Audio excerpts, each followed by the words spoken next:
শীতের মধ্যে বাইক জার্নিটা যে কত রোমাঞ্চকর এবং কত যে মজার, সেটা যারা বাইকার এবং যারা বাইকে ঘুরে বেড়ায় তারাই জানে। তো এই শীতে আমরা ইনশাল্লাহ শুরু করে দিয়েছি। এই শীতে অনেকটা প্ল্যান রয়েছে। আসসালামু আলাইকুম, সবাইকে শুভেচ্ছা জানাচ্ছি। আজ রবিন ভাই আমাকে বাইক ট্যুরে নিয়ে যাচ্ছে, সাথে আছেন জাহাঙ্গীর ভাই। আমরা সবাই সন্ধ্যায় নাটোর থেকে রওনা হয়েছি, যাব তাহেরপুর থেকে আরও প্রায় 10 কিলোমিটার ভিতরে, গ্রামের নামটি জানা নাই।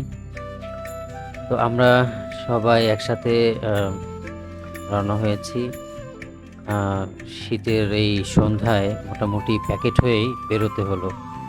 খুব একটা বেশি কুয়াশা না থাকলেও এই বাতাসের যে একটা শীতের প্রভাব, সেটা খুবই কষ্ট দিচ্ছিল।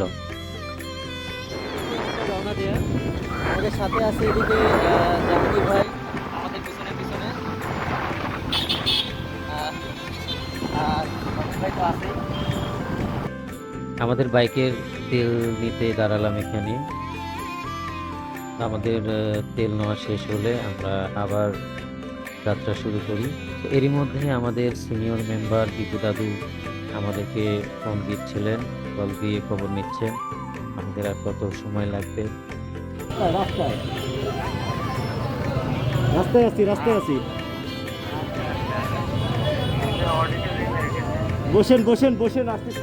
আমাদের যেতে হবে অনেক দূর, তাই আর দেরি না করে অনেক দেখে শুনেই ঠিকঠাকভাবে ড্রাইভ করতে হচ্ছে। হাই রোডের পরে এটাই একমাত্র এতটা ব্যস্ত রাস্তা। সিঙ্গেল রোড বা লোকাল রোড হলেও এই রোডে সব ধরনের যানবাহন চলাচল করে। আমরা অনেকটাই চলে এসেছি, একটু বাকি আছে। তারপরও আমরা আব্দুল্লাহ ভাই, তুষার ভাইকে ফোন করে ডিরেকশনটা দেখে নিচ্ছিলাম, জেনে নিচ্ছিলাম যে এরপরে কোথায় যাব, কোন দিকে যাব। তো আমরা গুগল ম্যাপটা বের করে এগোতে থাকি। এরই মধ্যে আবার একটা ঘটনা ঘটে যায় যে এত আঁকা বাঁকা পথ গুগল ম্যাপ দিয়েও মানে ভুল হয়ে যাচ্ছিল। আর এই রাত্রের বেলা তো, এর আগে কখনো আমরা কিন্তু এই রোডে আসি। বিশ্বাস করেন ভাই, গুগল ম্যাপ দিয়ে যতবার, যতদিন আমি যত দূর যত জায়গায় গেছি, আজকে আমরা যেভাবে আসলাম সম্ভব না। তারপরে অনেক কষ্টে আসছি আলহামদুলিল্লাহ। আর হয়তো একটু চলে আসছি প্রায় কাছাকাছি। ভাই ফোন দিছে জানাগান। হ্যাঁ বড় ভাই, দেখা যাচ্ছে।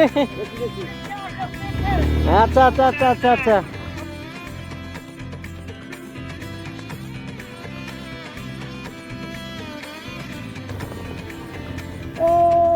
আরে বাপরে, কে এটা? বাবু নাকি? সর্বনাশ ভাই, আগে চুলার পরে বসতে হবে। আসসালামু আলাইকুম, ভালো আছেন? হাত দেখছেন কি ঠান্ডা?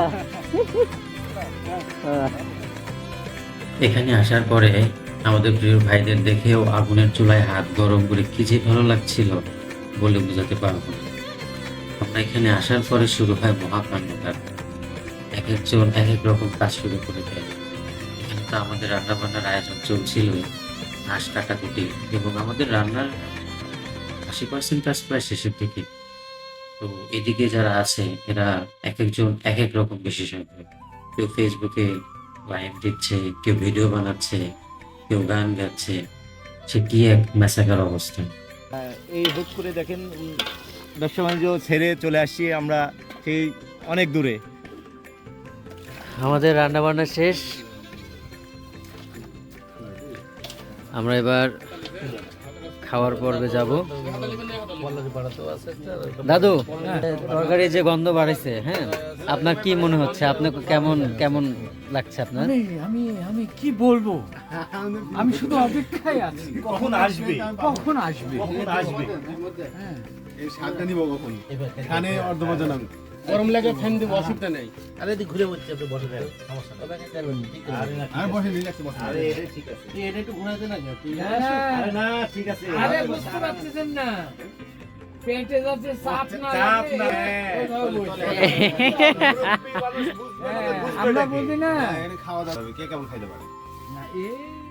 প্রায় ঘন্টাখানেক আমাদের এই মজার আড্ডা ও ফায়দায় শেষ করে আমরা রওনা হলাম বাজারের দিকে। সেখানে আমাদের পরম আপ্যায়নের পর ভালোবাসার পান খেয়ে বিদায় নিলাম তাহিরপুর বাজার থেকে। তো আজকে এখানেই শেষ করছি, আবার খুব শীঘ্রই কথা হবে আপনাদের সাথে।